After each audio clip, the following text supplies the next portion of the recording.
Crunchy crunchy সবজি, কুড়মুড়ে chicken, তার সঙ্গে এই জুসি সসের ক্যান্টন চিকেন একবার বানিয়ে খেলে বারবার খেতে মন চাইবে, এতই সুস্বাদু খেতে হয়। একবার অবশ্যই রেসিপি ট্রাই করে দেখতে পারেন, আশা করি আপনাদেরও খুবই ভালো লাগবে। রেসিপি ভালো লাগলে অবশ্যই আমার চ্যানেলটিকে সাবস্ক্রাইব করে পাশে থাকবেন। সুস্বাদু রান্নাঘর অ্যান্ড ব্লগ চ্যানেলে আপনাদের সকলকে স্বাগত জানাই। এই রেসিপি বানানোর জন্য এখানে নিয়েছি গাজর, ক্যাপসিকাম, বাঁধাকপি আর নিয়েছি কাঁচা লঙ্কা। সমস্ত সবজিগুলোকে দেখুন লম্বা লম্বা করে কেটে নিয়েছি, কেটে পরিষ্কার করে ধুয়ে নিয়েছি। আর এখানে নিয়েছি 500 গ্রাম চিকেন ব্রেস্ট। এরপর দেখুন চিকেনটাকে লম্বা লম্বা করে কেটে নেব। এইভাবে সমস্ত চিকেনটাকে কেটে নিতে হবে। আপনারা চাইলে সাইজটা একটু ছোট করতে পারেন, বাট এরকম রাখলে কিন্তু খেতে দারুণ লাগে। এরপরে চিকেনটাকে ম্যারিনেট করে নেব। চিকেনটা ম্যারিনেট করানোর জন্য এখানে দিয়ে দিচ্ছি সামান্য পরিমাণ লবণ, সামান্য পরিমাণ গোলমরিচের গুঁড়ো, আর তার সাথে দিয়ে দিচ্ছি একটা ডিম। এরপর এটাকে মিশিয়ে নেবো। আর এখানে আমি দিয়ে দেবো 1 চামচ আদা রসুন পেস্ট। আদা রসুন পেস্টটা দিয়ে খুব ভালো করে মিশিয়ে নিতে হবে। মিশিয়ে নিয়ে চিকেনটাকে রেখে দেবো। চিকেনটা এদিকে ম্যারিনেশন করা থাক, তার আগে এখানে আমরা সবজিটা রেডি করে নিই। গ্যাসের চুলায় কড়াই বসিয়ে দিয়েছি, কড়াইয়ের মধ্যে দিয়েছি সাদা তেল। তেলটা গরম হয়ে গেলে প্রথমেই গাজরটা দিয়ে দিচ্ছি। গাজরটাকে হালকা করে ভেজে নেবো। গাজরটা হালকা করে ভেজে নেওয়ার পরে এখানে আমি দিয়ে দিচ্ছি ক্যাপসিকাম।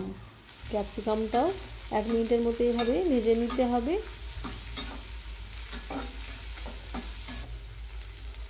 এইভাবে ক্যাপসিকাম গাজরটা ভাজা হয়ে গেলে তারপর এখানে বাঁধাকপিটা দিয়ে দিচ্ছি। সবজিগুলো কিন্তু খুব লাল করে ভাজবো না, ক্রাঞ্চি থাকবে, এইভাবে সেদ্ধ মতো হবে সেরকমভাবে 2 মিনিট ভেজে নিয়ে তুলে নিতে হবে।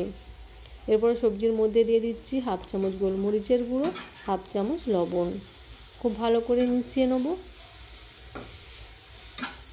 এরকম 2 মিনিট ভেজে নিয়েই সবজিগুলোকে তুলে নিতে হবে।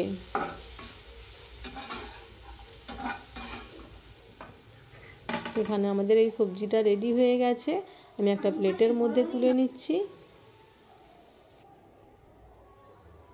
এরপরে আবার কড়াইয়ের মধ্যে দিয়ে দিচ্ছি সাদা তেল। তেলটা গরম হয়ে গেলে এরপরে চিকেনগুলোকে ভেজে নেব।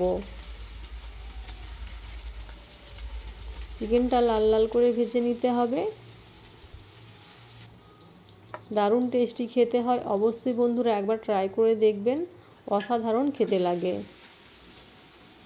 এক সাইডটা কালার চেঞ্জ হয়ে গেলে উল্টে পাল্টে চিকেনটাকে খুব ভালো করে ভেজে নিতে হবে। রেস্টুরেন্টে খেতে গেলে এই চিকেনটা অনেক টাকা দাম নেবে। এটা যদি বাড়িতে কিনে বানিয়ে খান অনেক কম খরচে এটা বানানো যাবে। তো চিকেনটা ভাজা হয়ে গেলে চিকেনটা তুলে নিয়েছি। আবার একটা কড়াই বসিয়ে দিয়েছি, তার মধ্যে দিয়েছি সাদা তেল। তেলটা গরম হয়ে গেলে প্রথমে রসুন কুচি দিয়ে হালকা করে ভেজে নিয়ে কাঁচা লঙ্কা কুচনোটা দিয়ে দিয়েছি। ঝালটা আপনাদের পেস্ট অনুপাতে দিয়ে নেবেন। কাঁচা লঙ্কাটা ভাজা হয়ে গেলে 1 চামচ আদা রসুন পেস্ট দিয়ে ভেজে নিচ্ছি। এবার এখানে দিয়ে দিচ্ছি অল্প পরিমাণ জল। জলটা দিয়ে মিশিয়ে নেবো, কারণ সসটা দিলে কিন্তু সসটা অনেক সময় জ্বলে যাওয়ার সম্ভাবনা থাকে, সেই কারণে আগে জলটা দিয়ে নিয়েছি।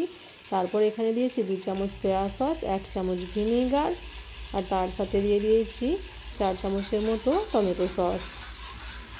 খুব ভালো করে মিশিয়ে নিচ্ছি। সসগুলো মেশানো হয়ে গেলে এর উপরে আমি ভেজে রাখা চিকেনগুলো দিয়ে দেবো। চিকেনটা দিয়েও মিশিয়ে নিচ্ছি। চিকেনটা দিয়ে মেশানো হয়ে গেলে এখানে আমি ওপর থেকে দিয়ে দেবো চিলি ফ্লেক্স 1 চামচ, আর দিয়ে দিচ্ছি অরিগানো 1 চামচ। এরপরে খুব ভালো করে মিশিয়ে নেব। যেহেতু চিকেনে লবণ আছে, যদি লবণটা প্রয়োজন হয় সামান্য দিতে পারেন। খুব ভালো করে মিশিয়ে নেওয়ার পরে এখানে একটু কর্নফ্লাওয়ার স্যালারি দিয়ে দিচ্ছি। 1 চামচের মতো কর্নফ্লাওয়ার জলে গুলে মিশিয়ে দিয়ে দিয়েছি। এরপরে খুব ভালো করে মিশিয়ে নিয়ে ফুটিয়ে নিলেই কিন্তু আমাদের এই চিকেনটা একদম রেডি হয়ে যাবে। এরপরে গ্যাসের ফ্লেমটা বন্ধ করে দিয়েছি। এরপরে একটা প্লেটের মধ্যে প্রথমে যে সবজিটা বানিয়েছিলাম সেটা দিয়েছি, তারপরে চিকেনটা দিয়ে নিচ্ছি। এই চিকেনটা আর সবজিটা মিশিয়ে খেতে এত সুস্বাদু হয়, একবার না বানিয়ে খেলে বিশ্বাস করতে পারবেন না। আর একবার বানিয়ে খেলে কিন্তু এটা বারবার খেতে মন চাইবে। তো আপনাদের রেসিপি কেমন লাগলো অবশ্যই কমেন্ট করে জানাবেন, লাইক করবেন, সাবস্ক্রাইব করে পাশে থাকবেন। টাটা।